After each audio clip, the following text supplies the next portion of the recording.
Dzień dobry. In case you hadn't already noticed, I'm not exactly what you call a fashionista. I started wearing Adidas tracksuits and the shades when I was a teenager back in the 1990s, and I've been an enjoyer ever since.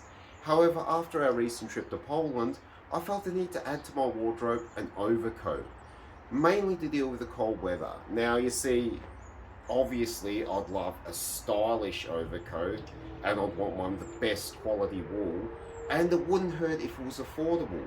Now, this should be an easy task, just go to the shop and buy one. However, it proved to be a bit more difficult than that. This may seem to be easy because a quick search online will reveal many very affordable woolen overcoats. However, on closer inspection, all of those options are a wool blend, which basically translates to 15% wool and 85% polyester, or polyester by a different name.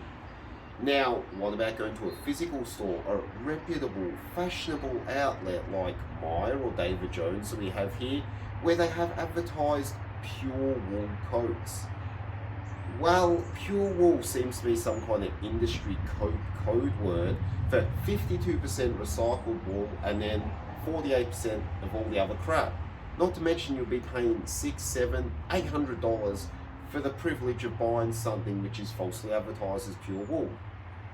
Now, surely you're thinking, with the power of the internet, you should be able to find something as mundane as a pure wool, good quality overcoat.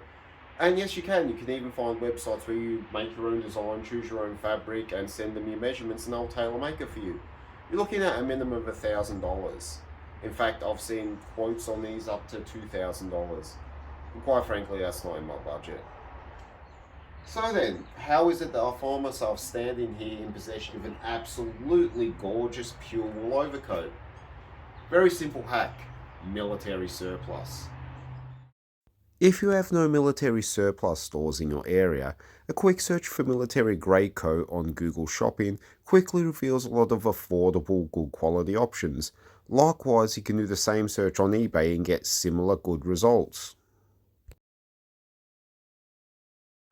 Let us now have a look at some of the features of my particular military greatcoat. Now, the first and most obvious feature is the colouring.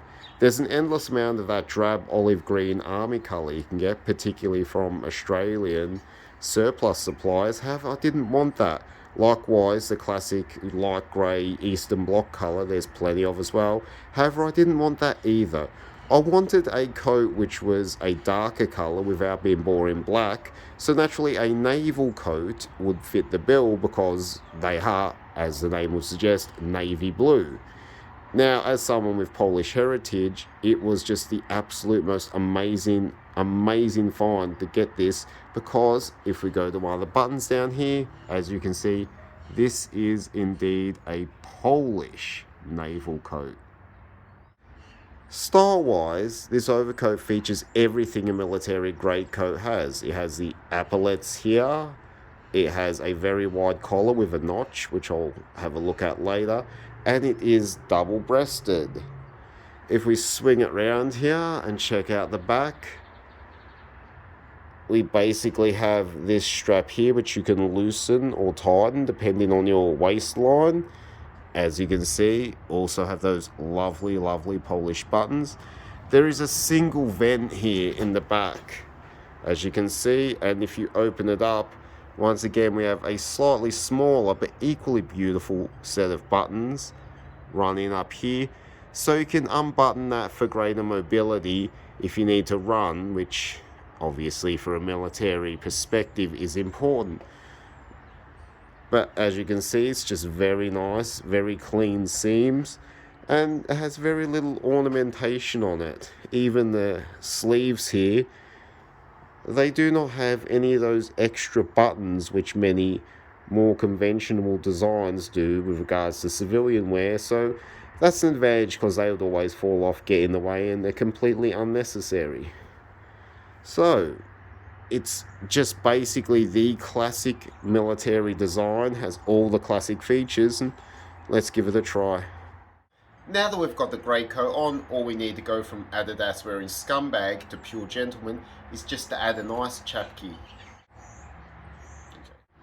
Now, greatcoats are known for their length, and as you can see, it goes all the way down to halfway down my calf muscle. Now, this is just absolutely brilliant because it covers your whole body. So like I said, you can wear anything under it and you're instantly stylish the moment you put it on. So what does it feel like to wear the greatcoat?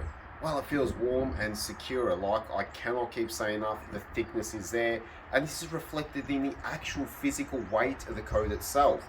This coat weighs 3 kilograms and you can feel it, and it just feels so grounded and warm and nice. Now, I'm into brag or anything. I do lift the occasional weight, so a bit of development around the chest and shoulders, so I often find it hard to find clothing that fits properly. If it fits the chest and shoulders, it's usually too baggy around the waist.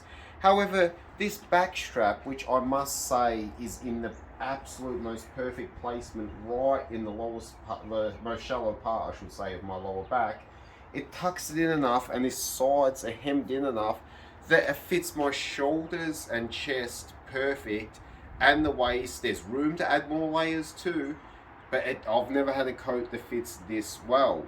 Now, the sleeves run a little long, as you can see. If I stand relaxed, only my fingers are protruding from the bottom. Now, this isn't the end of the world. For example, if it's super cold, I might ball my fists up and completely shelter my hands from the wind and weather. However, they're not too long, as in when I lift my hands to grab things, to motion, to talk with my hands, to signal. It's a great length. And the sleeves are loose. They're not super looking to settle down wizard sleeve loose, but they're loose enough that I can have multiple layers of jumpers, shirts, even another smaller coat underneath, and my arms will slide straight in and out. They will not get caught or won't bunch it up underneath. So the fit is perfect. The feeling, the secureness, the warmth, it's all just absolutely amazing. I think it fits the figure very well. Check the side profile, the front profile, it's stylish. And like I said before, you have these notchings here in the collar, because if it's particularly windy and terrible weather, you just pop it up like that. And like I said, combined with your hat, it's basically nearly everything's covered except your face. And I guess we wore masks for 2 years, so you could go back to that if you really chose to. The inner lining of this one is not particularly thick or puffy, but there's a bit there. Now, double-breasted coats tend to be a bit bigger when you have them. You can wear it open like this. However, that's a tiny bit more looser. It doesn't fit as well. It's not as form-fitting or as flattering. But in case you get a bit hot, wearing it open is always an option. If you're so inclined to do so, you can just drape the coat over your shoulders and kind of wear it like a cape like this, and it'll still give you shelter. Now, admittedly, this is kind of like a villain look, like the dictators and the bad guys always wear their coats this way in the films, but yeah, it's an option. And if you want to wear it that way, I won't stop you. So, in conclusion, I cannot praise this enough. If you want a good quality overcoat which is supremely warm, made of the top materials and extremely durable, military surplus is the way to go. And quite frankly, these are absolutely stylish, simply because all civilian styles and designer styles, they eventually copy the old military designs, no matter where you get them from. So this is timeless, it's functional, and most of all, it is affordable. And it's such a great bonus this one comes from Poland. Anyway, that's my little tip for the day. I'm not a fashion expert, but if you want a good overcoat, military surplus is the way to go. Do widzenia.